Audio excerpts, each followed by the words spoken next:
대법원 2021년 2월 25일 선고 2016-232597 판결 사건명 배당 이의 1. 제3자가 채무자를 위하여 변제함으로써 채무자에 대하여 구상권을 취득하는 경우 그 구상권의 범위 내에서 종래 채권자가 가지고 있던 채권과 그 담보에 관한 권리가 변제자에게 이전하는지 여부 적극 및 이때 대위할 범위에 관하여 종래 채권자가 배당 요구 없이 배당받을 수 있었던 경우 대위 변제자도 배당 요구 없이 배당을 받을 수 있는지 여부 적극 채무자를 위하여 변제한 자는 변제와 동시에 채권자의 승낙을 얻어 채권자를 대위할 수 있다. 민법 제480조 제1항 제3자가 채무자를 위하여 채무를 변제함으로써 채무자에 대하여 구상권을 취득하는 경우 그 구상권의 범위 내에서 종래 채권자가 가지고 있던 채권과 그 담보에 관한 권리는 동일성을 유지한 채 법률상 당연히 변제자에게 이전한다. 이때 대위할 범위에 관하여 종래 채권자가 배당 요구 없이도 당연히 배당받을 수 있었던 경우에는 대위 변제자는 따로 배당 요구를 하지 않아도 배당을 받을 수 있다. 2. 갑 주식회사가 대여금 채무를 담보하기 위하여 채권자 을 앞으로 맞춰준 갑 회사 소유의 임야에 관한 소유권 이전 청구권 가등기에 기해 을이 가등기 담보 등에 관한 법률에서 정한 청산 절차를 거치지 않은 채 본 등기를 마쳤고 그 후 병 주식회사가 갑 회사와 체결한 대위 변제 약정에 따라 을의 승낙을 얻어 위 담보 가등기의 피담보 채무를 대위 변제하였는데 갑 회사와 을 및 정 주식회사가 체결한 약정에 따라 정 회사 앞으로 위 임야에 관한 소유권 이전 등기가 마쳐진 후 설정된 무 주식회사 명의의 근저당권에 기해 이미 경매 절차가 개시되자 병 회사가 경매 법원에 담보 가등기 권리자 권리 신고서를 제출한 사안에서 병 회사는 부동산 매각으로 소멸하는 담보 가등기를 가진 채권자로서 경매 절차에 배당 요구 종기 전에 배당 요구를 하였는지와 관계없이 위 임야의 매각대금에서 배당받을 수 있다고 판단한 원심 판결에 법리 오해 등의 잘못이 없다고 한 사례.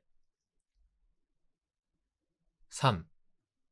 채무자를 위하여 변제한 자가 취득할 수 있는 채무자에 대한 구상권과 민법 제480조 제1항에 따른 변제자 대위권이 별개의 권리인지 여부 적극 및 변제자 대위로 원채권과 담보권을 행사하는 경우 그 행사의 범위가 구상권의 범위로 한정되는지 여부 적극 채무자를 위하여 채무를 변제한 자는 채무자에 대한 구상권을 취득할 수 있는데 구상권은 변제자가 민법 제480조 제1항에 따라 가지는 변제자 대위권과 원본, 변제기, 이자, 지연 손해금 유무 등에서 그 내용이 다른 별개의 권리이다. 민법 제482조 제1항은 변제자 대위의 경우 변제자는 자기의 권리에 의하여 구상할 수 있는 범위에서 채권과 그 담보에 관한 권리를 행사할 수 있다고 정하고 있다. 변제자 대위는 채무를 변제함으로써 채무자에 대하여 갖게 된 구상권의 효력을 확보하기 위한 제도이므로 대위에 의한 원채권과 담보권의 행사 범위는 구상권의 범위로 한정된다. 4. 소멸시효의 완성을 주장할 수 있는 사람의 범위 시효로 인한 채무 소멸로 직접적인 이익을 받는 사람 및 후순위 담보권자가 선순위 담보권의 피담보 채권 소멸로 직접 이익을 받는 사람에 해당하는지 여부 소극 소멸시효가 완성된 경우 이를 주장할 수 있는 사람은 시효로 채무가 소멸되는 결과 직접적인 이익을 받는 사람에 한정된다. 후순위 담보권자는 선순위 담보권의 피담보 채권이 소멸하면 담보권의 순위가 상승하고 이에 따라 피담보 채권에 대한 배당액이 증가할 수 있지만 이러한 배당액 증가에 대한 기대는 담보권의 순위 상승에 따른 반사적 이익에 지나지 않는다. 후순위 담보권자는 선순위 담보권의 피담보 채권 소멸로 직접 이익을 받는 자에 해당하지 않아 선순위 담보권의 피담보 채권에 관한 소멸시효가 완성되었다고 주장할 수 없다고 보아야 한다.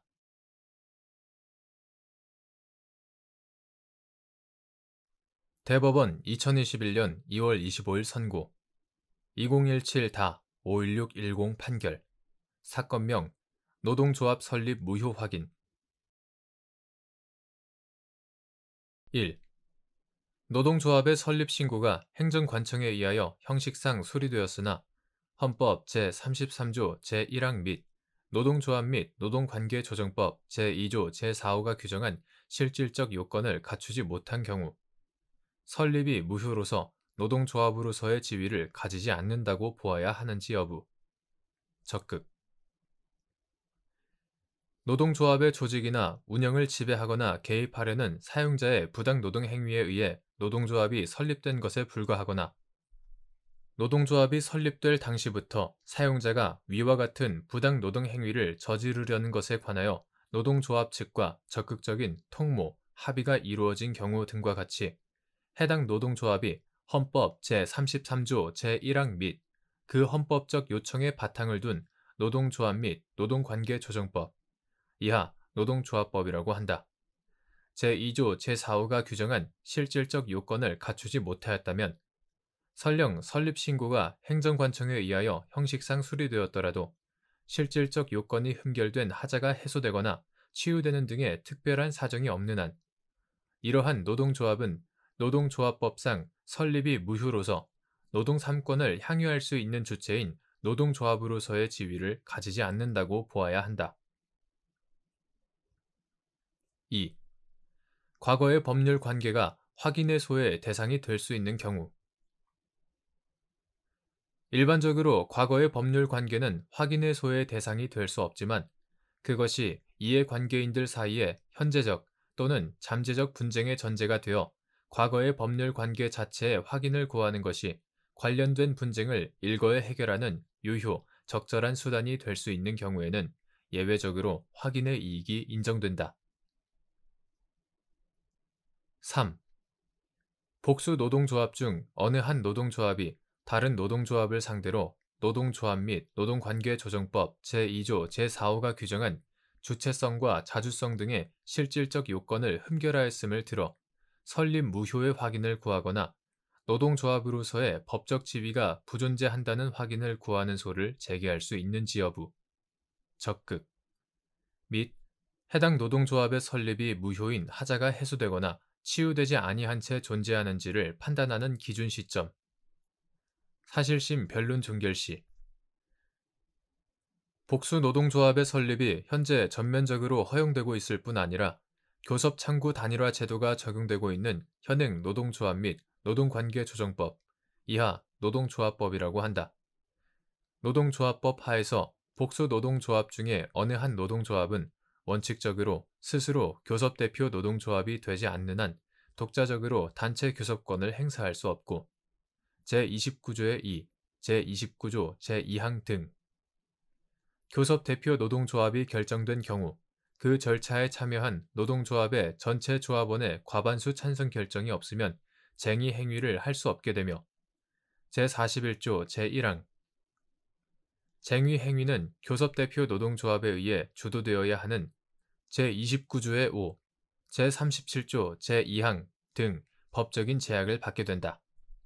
그러므로 단체 교섭의 주체가 되고자 하는 노동조합으로서는 위와 같은 제약에 따르는 현재의 권리 또는 법률상 지위에 대한 위험이나 불안을 제거하기 위하여 다른 노동조합을 상대로 해당 노동조합이 설립될 당시부터 노동조합법 제2조 제4호가 규정한 주체성과 자주성 등의 실질적 요건을 흠결하였음을 들어 설립 무효의 확인을 구하거나 노동조합으로서의 법적 지위가 부존재한다는 확인을 구하는 소를 제기할 수 있다고 보는 것이 타당하다. 아울러 이러한 확인 청구 소송의 인용 판결은 사실심 변론 종결 시를 기준으로 노동조합의 설립이 무효인 하자가 해소되거나 치유되지 아니한 채 남아있음으로써 해당 노동조합이 노동조합으로서의 법적 지위를 갖지 아니한다는 점을 확인하는 것일 뿐 이러한 판결의 효력에 따라 노동조합의 지위가 비로소 박탈되는 것이 아니다. 그러므로 노동조합의 설립이 무효인 하자가 해소되거나 치유되지 아니한 채 존재하는지에 관한 증명은 판단의 기준 시점인 사실심 변론 종결 당시까지 할 수 있고 법원은 해당 노동조합의 설립 시점부터 사실심 변론 종결 당시까지 사이에 발생한 여러 가지 사정들을 종합적으로 고려하여 노동조합이 설립 과정에서 노동조합법 제2조 제4호가 규정한 주체성과 자주성 등의 실질적 요건을 흠결한 하자가 여전히 남아있는지, 이에 따라 현재의 권리 또는 법률 관계인 그 노동조합이 노동조합으로서의 법적 지위를 갖는지 여부를 판단하여야 한다.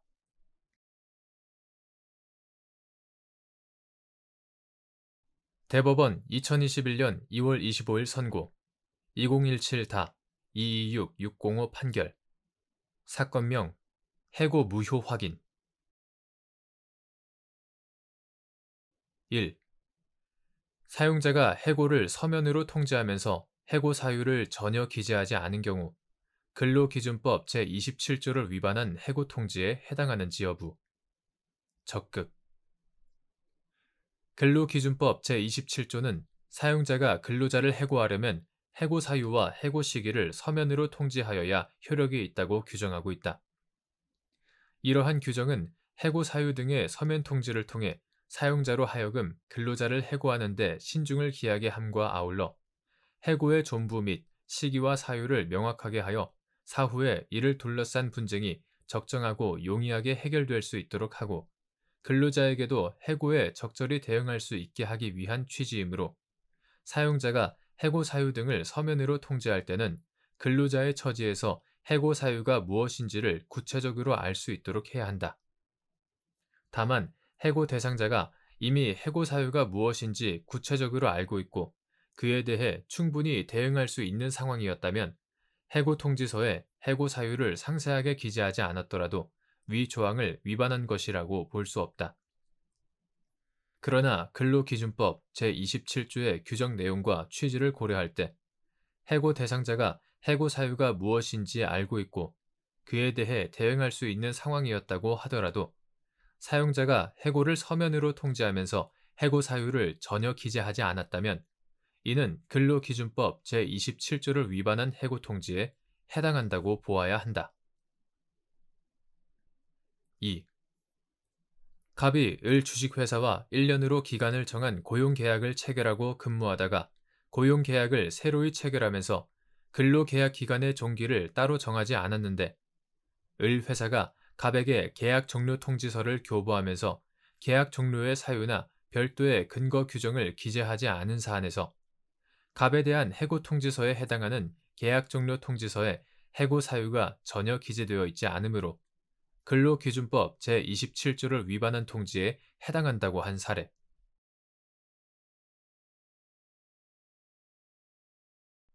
대법원 2021년 2월 25일 선고 2017다 289651 판결 사건명 대여금 민법 제1019조 제3항이 적용되는 사건에서 상속인이 단순 승인을 하거나 민법 제1026조 제1호, 제2호에 따라 단순 승인한 것으로 간주된 다음 한정 승인 신고를 하여 이를 수리하는 심판을 받은 경우 상속채권에 관한 청구를 심리하는 법원이 심리 판단하여야 할 사항. 가정법원의 한정승인 신고 수리의 심판은 이릉 한정승인의 요건을 구비한 것으로 인정한다는 것일 뿐 그 효력을 확정하는 것이 아니고 한정승인의 효력이 있는지 여부에 대한 최종적인 판단은 실체법에 따라 민사소송에서 결정될 문제이다. 가사소송규칙 제75조 제3항은 가정법원의 한정승인 신고 수리심판서에 신고 일자와 대리인에 관한 사항을 기재하도록 정할 뿐 민법 제1019조 제1항의 한정승인과 같은 조 제3항의 특별 한정승인을 구분하여 사건명이나 근거조문 등을 기재하도록 정하고 있지 않고 재판실무상으로도 이를 특별히 구분하여 기재하지 않고 있다. 따라서 민법 제1019조 제3항이 신설된 후 상속인이 단순 승인을 하거나 단순 승인을 한 것으로 간주된 후에 한정승인 신고를 하고 가정법원이 특별 한정승인의 요건을 갖추었다는 취지에서 수리심판을 하였다면 상속인이 특별 한정승인을 한 것으로 보아야 한다. 그렇다면 민법 제1019조 제3항이 적용되는 사건에서 상속인이 단순 승인을 하거나 민법 제1026조 제1호, 제2호에 따라 단순 승인한 것으로 간주된 다음 한정 승인 신고를 하여 이를 수리하는 심판을 받았다면 상속 채권에 관한 청구를 심리하는 법원은 위 한정 승인이 민법 제1019조 제3항에서 정한 요건을 갖춘 특별 한정 승인으로서 유효한지 여부를 심리, 판단하여야 한다.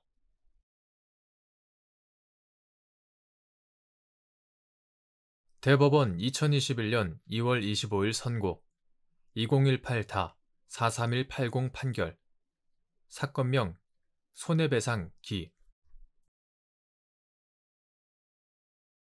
채무자 회생 및 파산에 관한 법률에 따른 개인회생 절차에서 채무자의 위임에 따라 개인회생 채권자 목록을 작성한 법무사의 과실로 일부 채무가 누락된 상태로 개인회생 채권자 목록이 제출되고 그에 따라 작성된 변제 계획안을 인가하는 결정이 있었다는 사정만으로 즉시 위임인인 채무자에게 손해가 발생하는지 여부, 소급.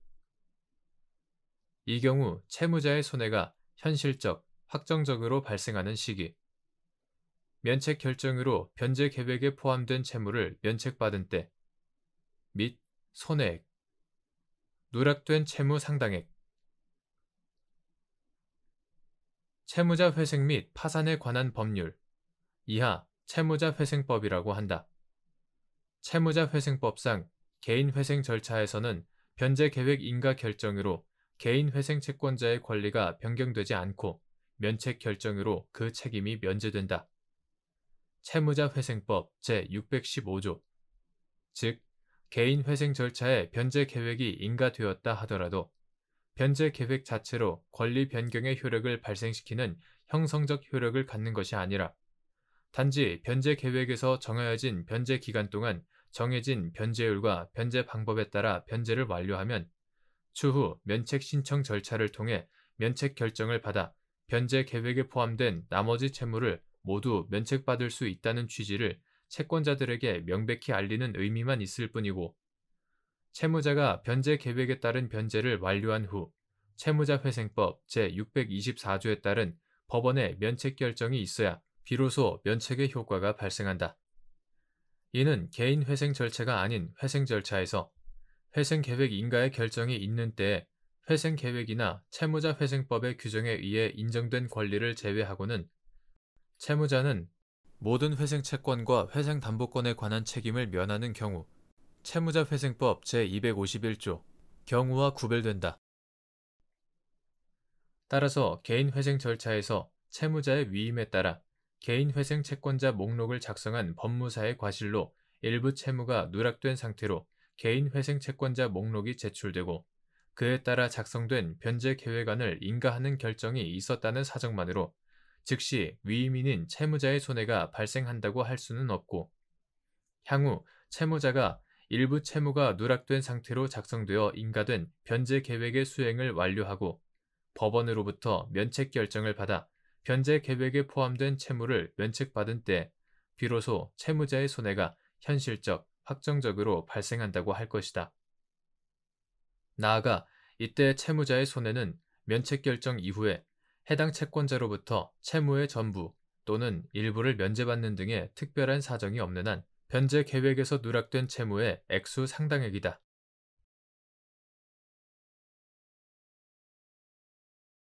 대법원 2021년 2월 25일 선고 2018-253-680 판결 사건명 해고 무효 확인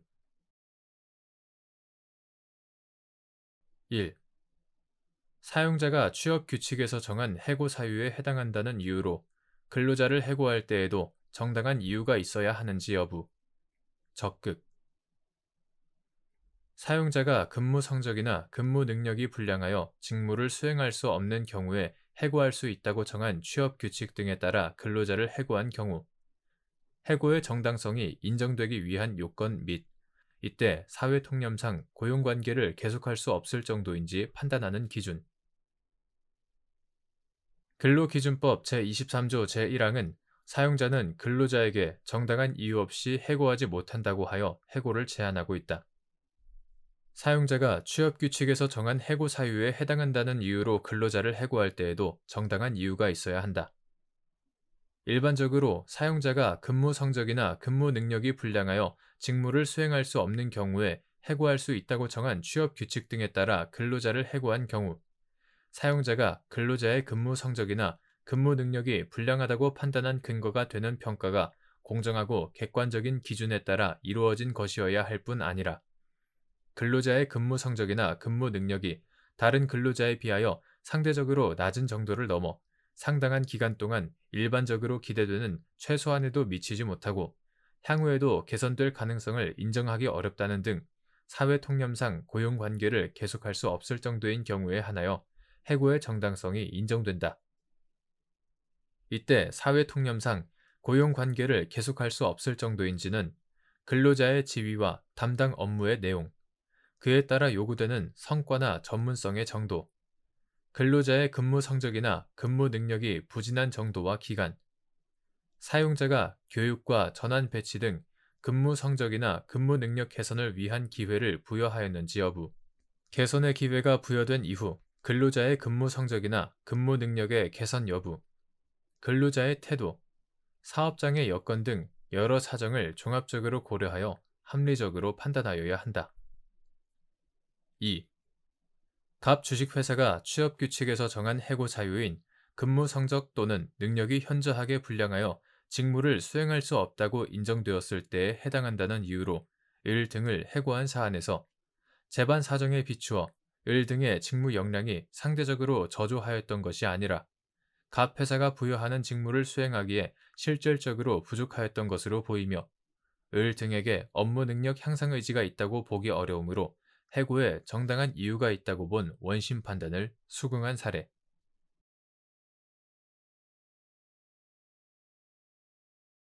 대법원 2021년 2월 25일 선고 2018-265911 판결. 사건명 공사대금. 1.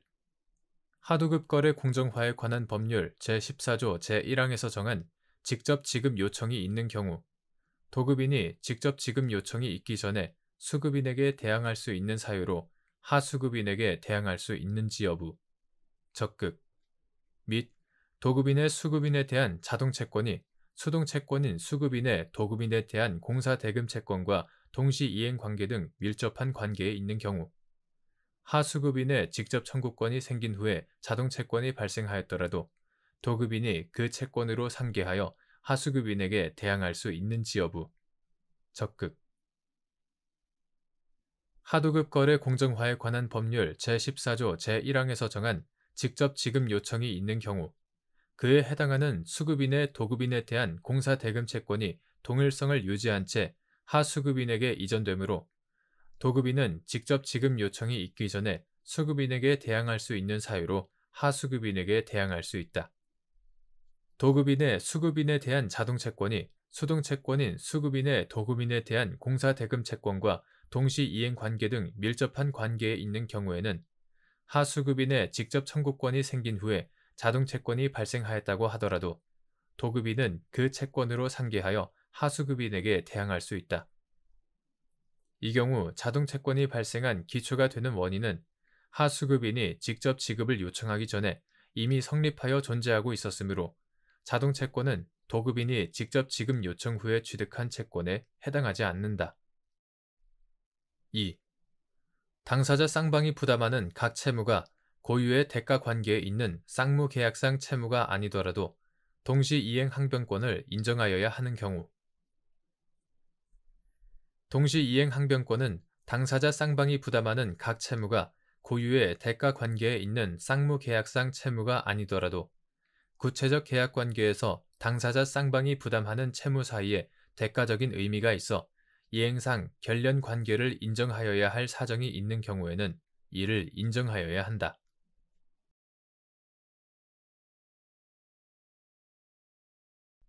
대법원 2021년 2월 25일 선고 2018-278320 판결. 사건명 건물 등 철거. 1.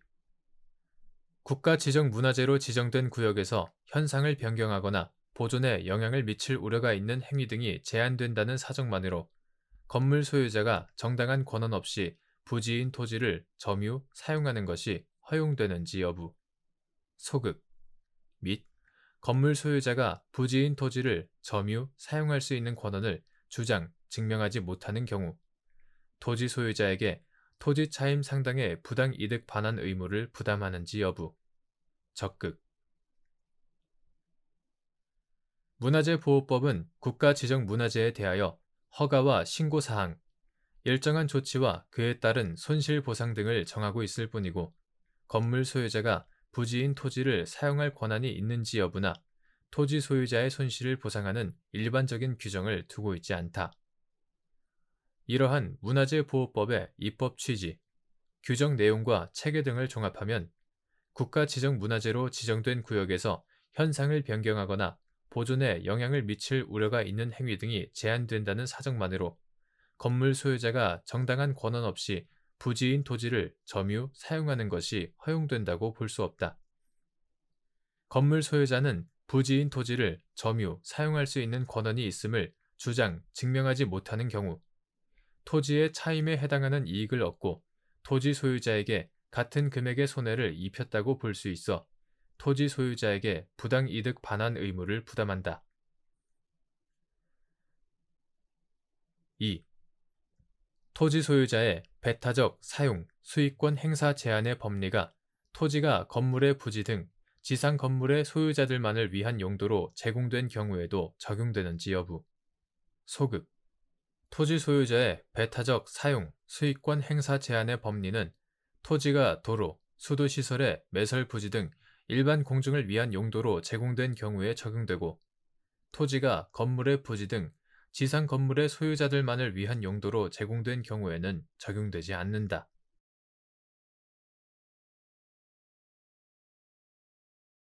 대법원 2021년 2월 25일 선고 2020다 230-239 판결 사건명 근저당권 말소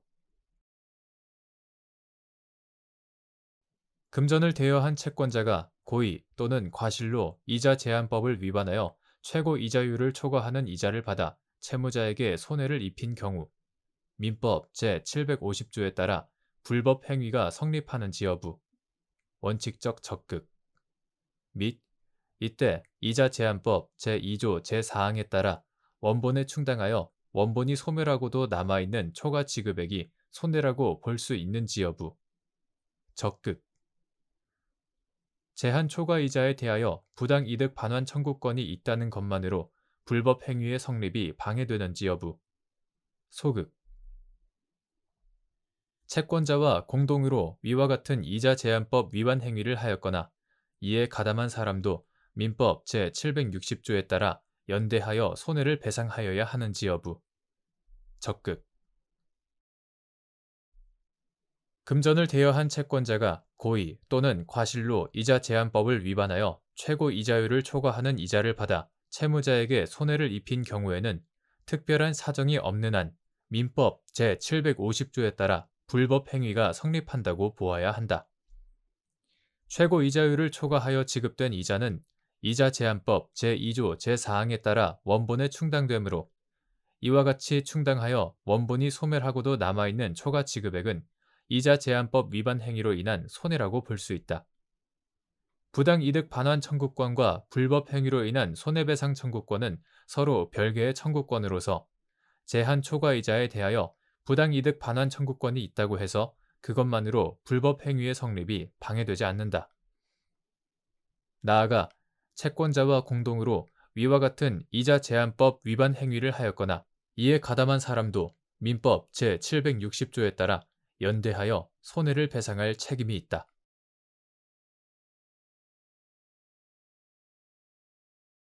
대법원 2021년 2월 25일 선고 2020다 248698 판결 사건명 전부금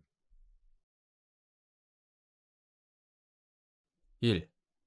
보증보험의 의미 및 보증보험의 피보험자가 보험자를 상대로 보험금 청구권을 행사하기 위한 요건 보증보험이란 피보험자와 어떠한 법률 관계를 가진 보험계약자, 주계약상의 채무자, 보험계약자의 채무 불이행으로 인하여 피보험자, 주계약상의 채권자, 피보험자가 입게 될 손해의 전보를 보험자가 인수하는 것을 내용으로 하는 손해보험으로서 피보험자가 보험자를 상대로 보험금 청구권을 행사하기 위하여는 보험계약자의 주계약상의 채무 불이행이라고 하는 보험사고의 발생과 이에 기한 피보험자의 재산상 손해의 발생이라는 두 요건을 필요로 한다. 즉, 보험자는 보험계약자가 주계약에 따른 채무를 이행하지 아니함으로써 피보험자가 입게 되는 손해를 약관이 정하는 바에 따라 그리고 그 보험 계약 금액의 범위 내에서 보상하는 것이다. 2.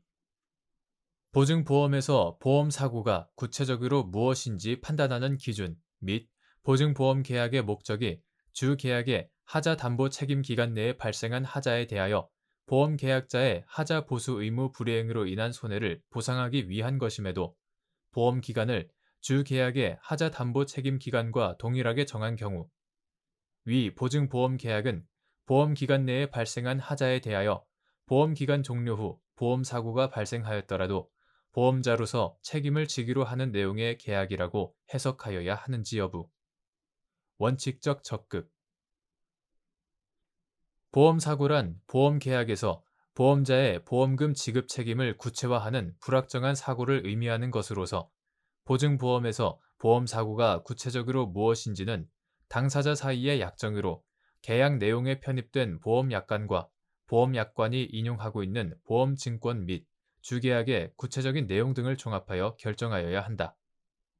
그리고 보증보험증권의 보험기간이 정해져 있는 경우에는 보험사고가 그 기간 내에 발생한 때에 한하여 보험자가 보험계약상의 책임을 지는 것이 원칙이지만 보증보험계약의 목적이 주계약의 하자담보 책임 기간 내에 발생한 하자에 대하여 보험계약자의 하자 보수 의무 불이행으로 인한 손해를 보상하기 위한 것임에도 보험기간을 주계약의 하자담보 책임 기간과 동일하게 정한 경우 특단의 사정이 없으면 위 보증보험계약은 그 계약의 보험기간, 즉 하자담보 책임 기간 내에 발생한 하자에 대하여는 비록 보험기간이 종료한 후 보험사고가 발생하였다고 하더라도 보험자로서 책임을 지기로 하는 내용의 계약이라고 해석함이 타당하다. 3.